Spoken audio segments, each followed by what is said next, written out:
Hello বন্ধুরা, কেবি কমটেক channel থেকে সকলকে জানাই স্বাগত। সির অর্থাৎ স্পেশাল ইন্টেনসিভ রিভিশন, এই নিয়ে আপনারা অনেকেই খুব চিন্তিত। আমাদের পশ্চিমবাংলায় হয়তো আগস্ট বা সেপ্টেম্বর মাস থেকে এই কাজটি শুরু হবে, তবে অযথাই আপনারা উত্তেজিত হবেন না। এখনো পর্যন্ত সেরকম কোনো সরকারি বিজ্ঞপ্তি জারি হয়নি বা ইলেকশন কমিশন অফ ইন্ডিয়ার পক্ষ থেকে সেরকমভাবে সরকারি কোনো নোটিশ দেওয়া হয়নি। তবে যেহেতু 2026 সালে আমাদের এখানে ভোট আছে, সেই জন্য এই স্পেশাল ইন্টেনসিভ রিভিশন এটা পশ্চিমবঙ্গ হয়তো শুরু হবে, বাট সেটা শুরু হতে আগস্ট বা সেপ্টেম্বর মাসে হয়তো শুরু হবে, বা সেই নিয়ে এখনো পর্যন্ত কিন্তু সেরকম কোনো নোটিশ আমাদের এখানে জারি হয়নি। এবার এই যে স্পেশাল ইন্টেনসিভ রিভিশন, এটা কিন্তু এইবারই যে প্রথম হচ্ছে তা নয়। এটা 1/1/2002 সালের আগে এই স্পেশাল ইন্টেনসিভ রিভিশন একবার হয়েছিল এবং তখন আবার নতুন করে ভোটার লিস্ট তৈরি করা হয়েছিল। বাট পরবর্তী সময় প্রত্যেক বছর বছর যে ভোটার লিস্ট বার করা হয় সেটা কিন্তু নর্মালভাবে ভোটার লিস্ট বার করা হয়, বাট এরকম কোনো ইনভেস্টিগেশন করে বা ইন্টেনসিভ রিভিশন করে ভোটার লিস্ট বার করা হয় না। সেটা করা হয়েছিল 1/1/2002 সালের আগে, এবং 1/1/2002 যে ভোটার লিস্টটি বেরিয়েছিল সেটা স্পেশাল ইন্টেনসিভ রিভিশন করে তারপরে সেই ভোটার লিস্টটি বার করা হয়েছিল। অযথাই আপনারা বিভিন্ন প্রশ্নের সম্মুখীন হচ্ছেন যে আপনাদের কোন ডকুমেন্ট লাগবে বা কোন ডকুমেন্ট চাইবে, আপনার কাছে কোন ডকুমেন্ট আছে, বা আপনার কাছে যে ডকুমেন্ট নেই আপনার কাছে সেই ডকুমেন্ট চাইবে কিনা। এখনো পর্যন্ত আমাদের পশ্চিমবঙ্গের ক্ষেত্রে সেরকম কোনো নোটিফিকেশন জারি করা হয়নি। বিহারের এই মুহূর্তে কাজ চলছে, কিন্তু বিহারের কাজ অলরেডি শেষ পর্যায়ে। বিহারের কাজটি শেষ হলে আমাদের পশ্চিমবঙ্গে এই স্পেশাল ইন্টেনসিভ রিভিশন অর্থাৎ SIR এটা চালু করা হবে। এবার সেখানে বিহারের যে ডকুমেন্টসগুলো লাগছিল সেই ডকুমেন্টসগুলি আমাদের এখানে পশ্চিমবঙ্গে লাগবে কিনা সেটার কিন্তু কোনো রকম নোটিশ এখনো পর্যন্ত জারি করা হয়নি। সেজন্য অযথাই এই নিয়ে উত্তেজিত হবেন না, এবং আমি এখানে কিছু কিছু প্রশ্নের উত্তর আপনাদের কাছে দিয়ে দেবো। তাই জন্য ভিডিওটি স্কিপ না করে অবশ্যই পুরো দেখুন, তাহলে সম্পূর্ণভাবে জানতে পারবেন যে কি কি ডকুমেন্ট আপনাদের লাগতে পারে বা কি ধরনের প্রশ্নের সম্মুখীন আপনারা হতে পারেন বা যেটা আপনাদের সমস্যার সম্মুখীন হতে পারেন সেটি আমি এই ভিডিওতে ডিটেলস ভাবে আপনাদের জানিয়ে দেবো। আমাদের সঙ্গে থাকুন। চ্যানেলে যদি নতুন হয়ে থাকেন তাহলে অবশ্যই চ্যানেলটিকে সাবস্ক্রাইব করবেন, আর ভিডিওটি যদি ভালো লেগে থাকে তাহলে অবশ্যই একটা লাইক আর কমেন্ট করে দেবেন। এবার এখানে 2002 সালের যে ভোটার লিস্ট সেটা আপনাদের কাছে রাখতে হবে। 2002 সালের ভোটার লিস্ট আপনারা কিভাবে ডাউনলোড করবেন তার উপর আমি অলরেডি একটি ভিডিও প্রকাশ করেছি। ভিডিওটা যদি আপনারা না দেখে থাকেন তাহলে আমি ডেসক্রিপশন বক্সে বা আই বাটনে তার লিঙ্ক দিয়ে দেবো, আপনারা সেই লিঙ্কে ক্লিক করে সেই ভিডিওটি দেখে নিতে পারেন।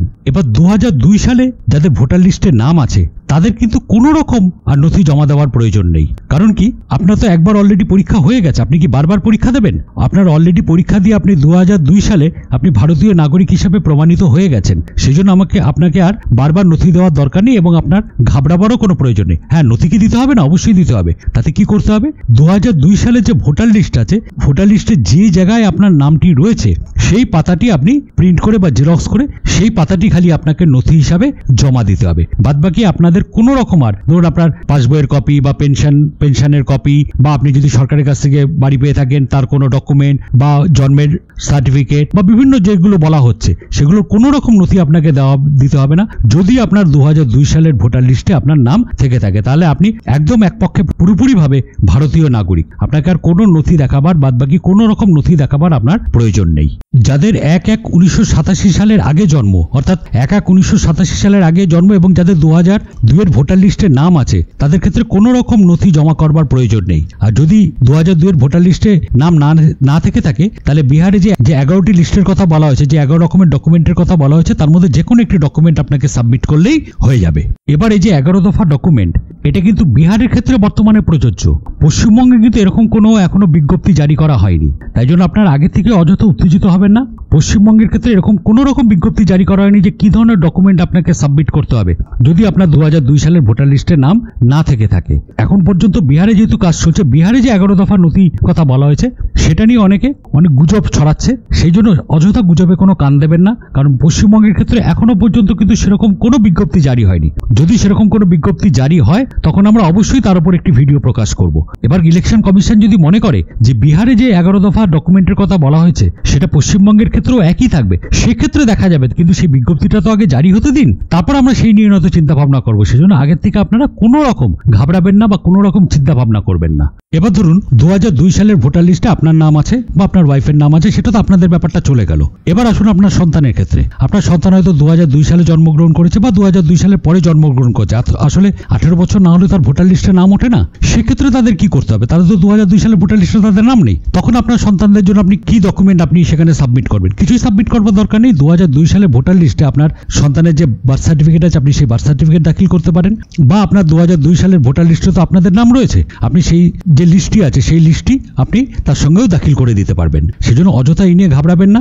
2002 সালের পরে আপনাদের যদি সন্তানের জন্ম হয় তাহলে তো ভোটার লিস্টের নাম না থাকাটাই স্বাভাবিক, কারণ 18 বছর না হলে তো ভোটার লিস্টের নাম ওঠে না। সেই ক্ষেত্রে তার বার্থ সার্টিফিকেট বা আপনাদের যে নাম আছে ভোটার লিস্টে, আপনি যে বাবা হিসাবে বা মা হিসাবে আপনাদের যে ভোটার লিস্টের নাম আছে সেই পাতাটি নোট হিসাবে বা ডকুমেন্ট হিসাবে আপনি দাখিল করলেই আপনার হয়ে যাবে। এবার ধরুন 2002 সালে আপনি আপনার ভোটার লিস্টের নাম দেখছেন এবং নাম পেয়েও গেছেন, কিন্তু দেখছেন পাশে যে ভোটার আইডি কার্ড নাম্বারটি রয়েছে সেটি WB অবলিক দিয়ে নাম্বারটি রয়েছে, সেটা নিয়েও আপনার চিন্তা করবার বা চাপ নেওয়ার কোনো দরকার নেই। কারণ এই যে নাম্বারটি আপনার কাছে যে এখন বর্তমান যে ভোটার কার্ডটি আছে সেই কার্ডটির নাম্বার হয়তো চেঞ্জ হয়ে গেছে, সেটা তো আর আপনি চেঞ্জ করেননি, সেটা করেছে ইলেকশন কমিশন অফ ইন্ডিয়া। আপনি যদি বর্তমান যে আপনার ভোটার কার্ডটি আছে সেই ভোটার কার্ডটি জেরক্স করে জমা দেন, তাহলে আপনার বর্তমান যে ভোটার কার্ড নাম্বারটি আছে সেই নাম্বারটি দেখে ওরা পুরোনো নাম্বারটি পেয়ে যাবে। এটা নিয়ে তো আপনার কোনো চিন্তা ভাবনা করবার দরকার নেই, কারণ নাম্বারটা তো আর আপনি চেঞ্জ করেননি, নাম্বারটা তো চেঞ্জ করেছে ইলেকশন কমিশন অফ ইন্ডিয়া। তাদের কাছে সম্পূর্ণ নথি আছে, তারা সেই নথি দেখে সেই নাম্বারটি তখন মিলিয়ে নেবে বর্তমান যে ভোটার আইডি কার্ড নাম্বার আছে এবং পুরাতন যে ভোটার আইডি কার্ড নাম্বার আছে সেটা তারা মিলিয়ে নেবে। সেটা নিয়ে আপনার কোনো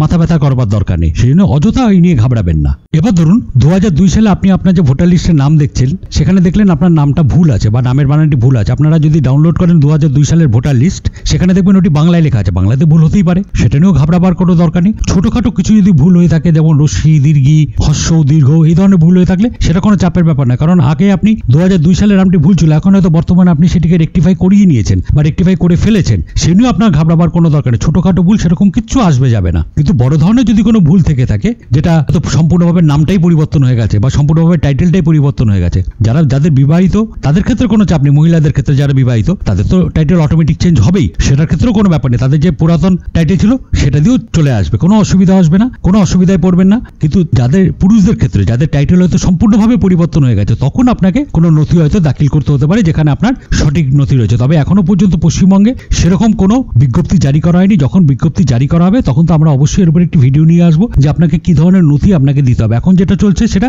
বিহারের ওপর চলছে, আপনারা অযথা ঘাবড়াবেন না। বিহারেই 11 দফা নথির কথা বলা হয়েছে, আমাদের পশ্চিমবঙ্গে কিন্তু এখনো পর্যন্ত সেরকম কোনো বিজ্ঞপ্তি জারি করা হয়নি যে কি নথি লাগবে বা কি নথি লাগবে না, সেরকম কোনো বিজ্ঞপ্তি জারি করা হয়নি। হয়তো এর থেকে অন্য কোনো নোটিশও জারি হতে পারে বা অন্য কোনো নথিও আপনাকে দাখিল করতে হতে পারে, সেগুলো কিন্তু পশ্চিমবঙ্গের ক্ষেত্রে এখনো কিছু জারি করা হয়নি বা বিজ্ঞপ্তি দেওয়া হয়নি।